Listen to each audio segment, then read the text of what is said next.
Bismillahirrahmanirrahim. Assalamu alaikum students. We are going to start the last topic of chapter number 2, liquids. The topic name is magnetic susceptibility. Magnetic susceptibility क्या होती है कि जब हम किसी भी सब्सटेंस को मैग्नेटिक फील्ड में रखते हैं उसकी जो मैग्नेटिक स्ट्रेंथ होती है वो मैग्नेटिक फील्ड में अलग आती है और वैक्यूम में जो होती है वो उसकी अलग होती है। ठीक है, इसको फिर हम एज अ मैग्नेटिक ससेप्टिबिलिटी ले लेते हैं, यानी जो मैग्नेटिक फील्ड में रखने के बाद जो इसके आ रही है मैग्नेटिक स्ट्रेंथ उसको हम मैग्नेटिक ससेप्टिबिलिटी कहते हैं। The strength of magnetic field present in substance is called magnetic induction. एक जो स्ट्रेंथ है मैग्नेटिक फील्ड की सब्सटेंस के अंदर जो मौजूद है दैट इज़ मैग्नेटिक इंडक्शन। अगर मैग्नेटिक अप्लाइड मैग्नेटिक फील्ड की स्ट्रेंथ H हो और B जो है वो मैग्नेटिक इंडक्शन हो गिवन सब्सटेंस में, तो the two are related according to equation. इन दोनों को हम कैसे रिप्रेजेंट करते हैं? Magnetic induction is equal to आएगा strength of applied magnetic field plus 4 pi जो होता है जिसकी वैल्यू 22.7 होती है और साथ में आ गया। आई इसमें क्या है? Magnetic movement per unit volume in substance it is also called intensity of magnetisation, यानी पर यूनिट वॉल्यूम में मैग्नेटिक मूवमेंट जो है दैट इज़ आई, और इसको हम इंटेंसिटी ऑफ मैग्नेटाइजेशन कहते हैं। It is called as intensity of magnetisation. The intensity of magnetization produced per unit strength of applied magnetic field is called specific magnetic susceptibility. Specific magnetic susceptibility क्या है? Intensity of magnetization produced per unit strength of applied magnetic field, उसका हम जो लेते हैं उसको हम क्या देते हैं? Specific magnetic susceptibility. उसको हम साई से जाहिर करते हैं। ये जो आपको एक्स की तरह का साइन नज़र आ रहा है ना, x is equal to I over H, इस साइन को हम कहते हैं psi. Psi is negative for diamagnetic substances, यानी जो मैग्नेटिक फील्ड में रिस्पॉन्स नहीं करती या रिपेल होती हैं उनके लिए इसकी साई की वैल्यू जो होती है स्पेसिफिक मैग्नेटिक ससेप्टिबिलिटी की जो वैल्यू होती है वो नेगेटिव आती है। और पैरामैग्नेटिक सब्सटेंसेस यानी जो अट्रैक्ट होती है मैग्नेटिक फील्ड की तरफ, तो ये रिस्पॉन्स देती है मैग्नेटिक फील्ड को, उनके लिए साई की वैल्यू पॉजिटिव आती है। यानी specific magnetic susceptibility is positive for paramagnetic substances and it is negative for diamagnetic substances. जब हम स्पेसिफिक मैग्नेटिक ससेप्टिबिलिटी को मल्टीप्लाई कर देते हैं with molar volume, molar volume किसके इक्वल होता है? मोलेकुलर मास ओवर डेंसिटी के। ठीक है, तो ये हमारे पास से जो नई बनती है term that is known as molar magnetic susceptibility. Psi M से इसको जाहिर करते हैं, एम ओवर रो यानी density multiplied by I over H, यानी आई ओवर एच क्या था हम पीछे पढ़ कर रहे हैं, स्पेसिफिक मैग्नेटिक ससेप्टिबिलिटी है। स्पेसिफिक मैग्नेटिक ससेप्टिबिलिटी को जब हम मोलर वॉल्यूम से मल्टीप्लाई कर देते हैं तो ये किस में कन्वर्ट हो जाती है? मोलर मैग्नेटिक ससेप्टिबिलिटी में कन्वर्ट हो जाती है। नेक्स्ट है the magnetic induction is related to strength of applied magnetic field. किस इक्वेशन के जरिए है? बी इज इक्वल, यानी magnetic induction is equal to है न्यू एच, और न्यू इसमें क्या है? Dipole moment.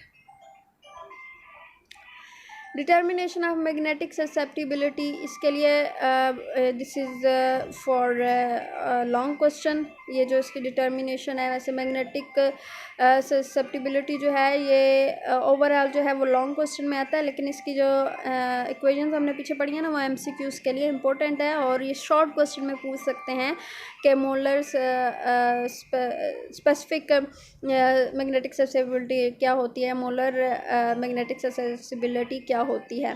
ठीक है, तो इसकी डिटर्मिनेशन के लिए जो तरीका है, the method is known as Gouy's method.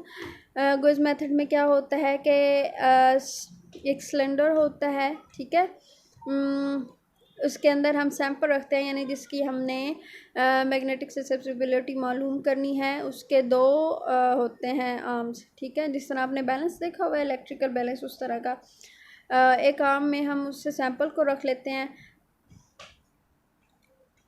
तो one arm of balance until its lower part is centered between poles of electromagnetic, और तब तक हम इसका सैंपल रखते हैं जब तक इसकी जो लोअर आर्म है वो इलेक्ट्रोमैग्नेटिक के पोल्स के दरमियान में ना आ जाए।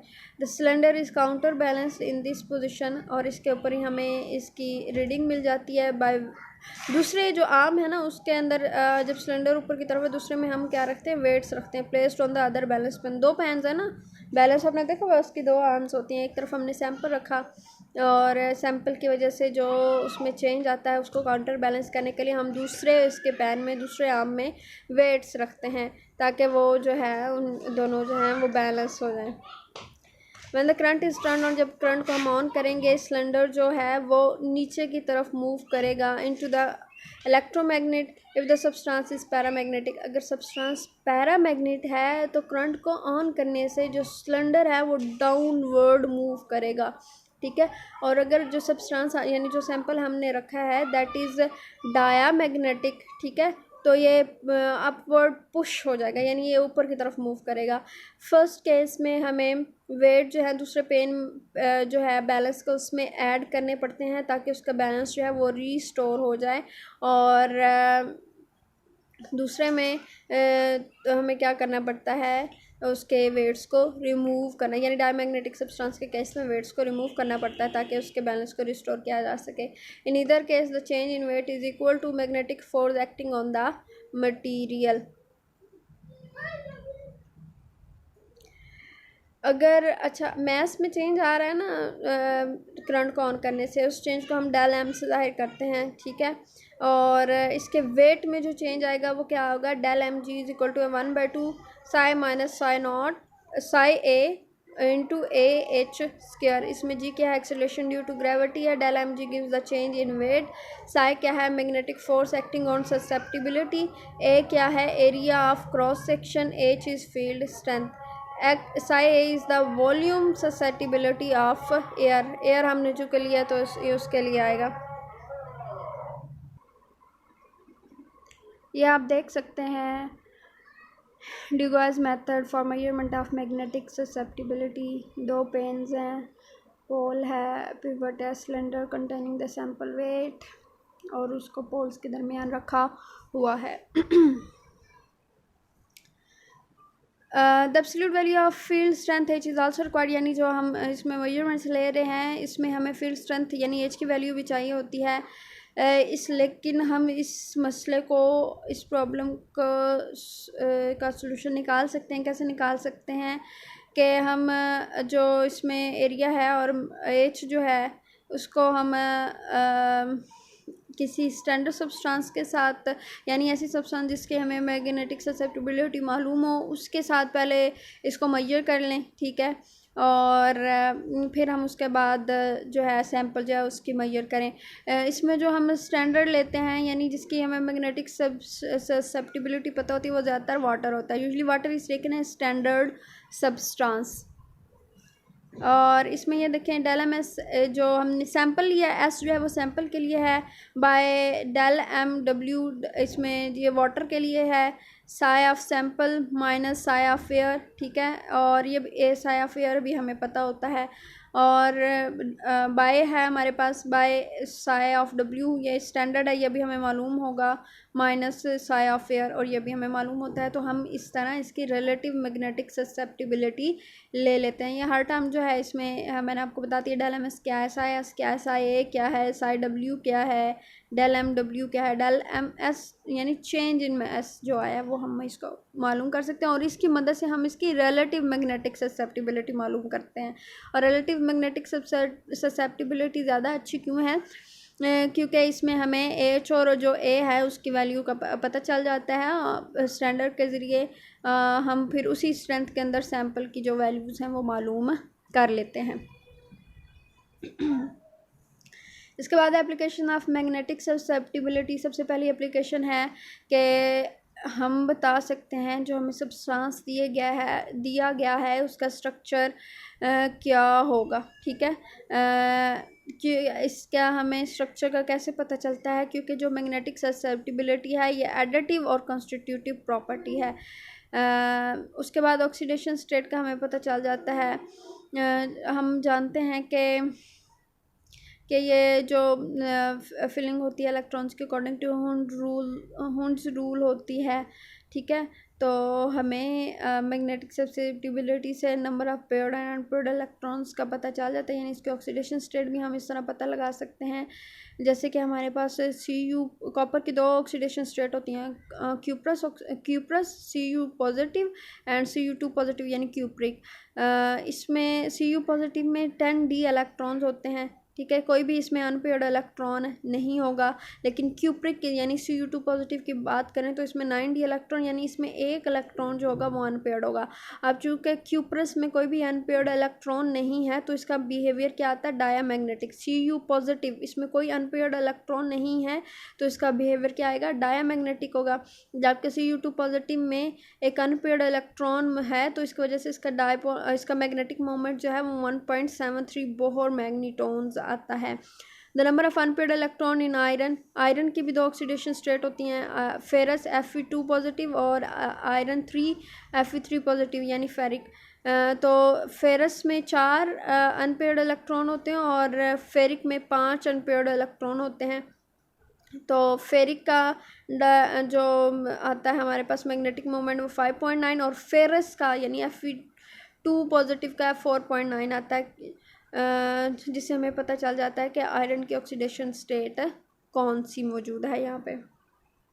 नेक्स्ट है कोऑर्डिनेशन स्टीरियोकेमिस्ट्री, यानी हमें पता चल जाता है कि हाइब्रिडाइजेशन स्टेट कौन सी है एक कंपाउंड में सेंट्रल एटम की, ठीक हो गया। जैसे निकल, प्लाटिनम और प्लाटिनम की बात करें, इनकी डी ऑर्बिटल में इलेक्ट्रॉन्स की फिलिंग होती है। तो ये स्क्वायर प्लेनर, अगर स्क्वायर प्लेनर आ रही है इनका स्ट्रक्चर तो है, इसका मतलब है हाइब्रिडाइजेशन स्टेट क्या होगी, DsP2 होगी।